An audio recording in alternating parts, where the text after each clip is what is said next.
আজ বিকেলের শেষ আলো, দাঁড়িয়ে আছি তোমার কবরের পাশে। বাবা, হাতে কিছু সাদা ফুল, চোখে হাজারো না বলা কথা। এই মাটির নিচে তুমি ঘুমিয়ে আছো, আর আমি দাঁড়িয়ে আছি হাজার আফসোস বুকে নিয়ে। আজ শুধু একটি কথাই বলতে ইচ্ছে করছে বাবা, আর একবার যদি তোমার হাতটা ধরতে পারতাম। ছোটবেলায় তোমার আঙুল ধরে হাঁটতে শিখেছিলাম। আমি পড়ে গেলে তুমি বলতে, উঠে দাঁড়াও বাবা, জীবনে হার মানবে না।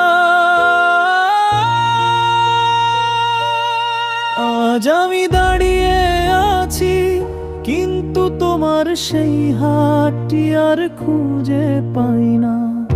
ঈদের আকালিজের জন্য কিছু কিনতে না, আমার জন্য নতুন জামা কিনতে। নিজে পুরনো জুতো পরে হাসি মুখে বলতে, আমার কিছু লাগবে না, আমার ছেলেটা খুশি থাকলেই হবে। আজ বুঝি বাবার ভালোবাসা কথায় নয়, দাগে লেখা থাকে।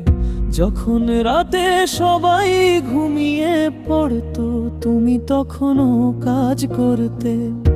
আমার ভবিষ্যতের জন্য নিজের ক্লান্তি লুকিয়ে রাখতে। আমি কখনো জিজ্ঞেস করিনি, বাবা তুমি এত কষ্ট করো কেন? আজ সেই প্রশ্নের উত্তর চোখের জলে পাই। শেষ যেদিন হাসপাতালের বিছানায় শুয়েছিলে, তুমি শুধু বলেছিলে, বাবা আমার খেয়াল রাখিস, নামাজ ছাড়িস না, মানুষের হক নষ্ট করিস না। সেদিন বুঝিনি ওগুলোই ছিল তোমার শেষ উপদেশ। আজ তোমার কবরের পাশে বসে সূরা ফাতিহা পড়ি, দুই হাত তুলে বলি, হে আল্লাহ আমার বাবার গুনাহ ক্ষমা করুন, তার কবরকে প্রশস্ত করুন, তার কবরকে জান্নাতের বাগান সমূহের একটি বাগান বানিয়ে দিন বাবা। আজ আমার কাছে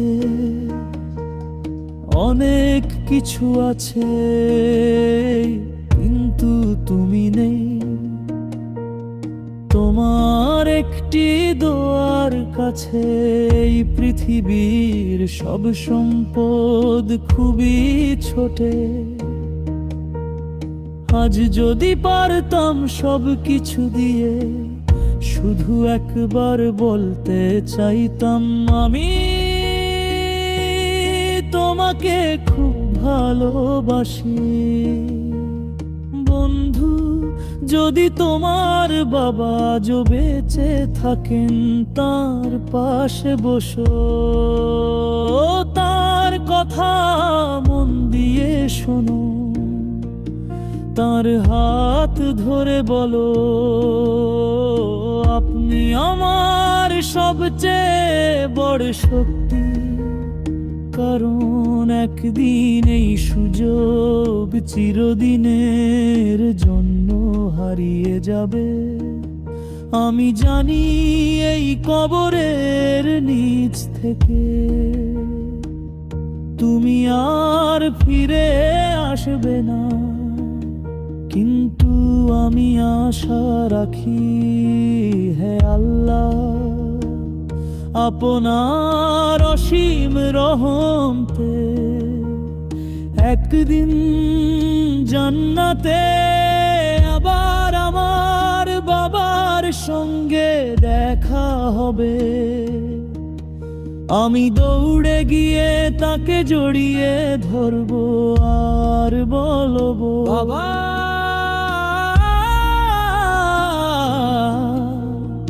আপনার শেখানো নামাজ, আপনার শেখানো সততা আমাকে আজ এখানে এনে দিয়েছে।